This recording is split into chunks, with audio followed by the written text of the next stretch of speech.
أيضا وقوف أصوات وأقلام، وكانت قليلة في البداية ولكنها الحمد لله توسعت، منظمات وأطراف وأحزاب وخاصة منظمات عالمية، وخاصة تذكر أمنيستي والرابطة العالمية لحقوق الإنسان، وهنا الرابطة هنا، وأصوات حرة قامت هنا وهناك. ملزمش ننساو موقفهم مشرف. احنا الغاية متاعنا هو التسامح، نلقاو طريقة كيفاش باش نسامحوا مع بعضنا. إلى متى باش يبقى هدايا ماهوش في صالح المجتمع، ماهوش في صالح الشعب، وماهوش في صالح حتى السلطة وكذا. الواجبات المطروحة علينا هي إفراغ السجون التونسية من السجناء السياسيين لإنقاذهم من ذلك الموت البطيء الذي يترصدهم في كل لحظة.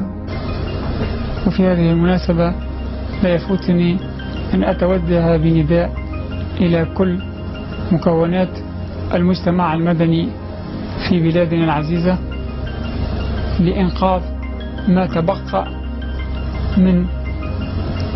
تبقى من مساجين يعانون مثل حالتي أو أكثر. وبهذا أدعو إلى إطلاق كافة سراح المساجين السياسيين،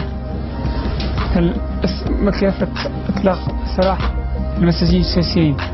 ف15 سنة السجن كافية كافية كافية. إلى متى؟ إلى متى؟ إلى متى؟ كمأساتي التي أحيا نصيبي من مآسيكم، أناديكم أشد على أياديكم وأبوس الأرض تحت نعالكم وأقول أفديكم. أناديكم أشد على أياديكم وأبوس الأرض تحت نعالكم وأقول أفديكم.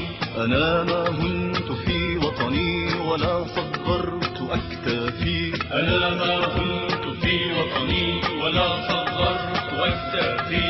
وقفت بوجه ظلامي يتيما عاريا حافي، أنا ما هنت في وطني ولا صغرت أكتافي.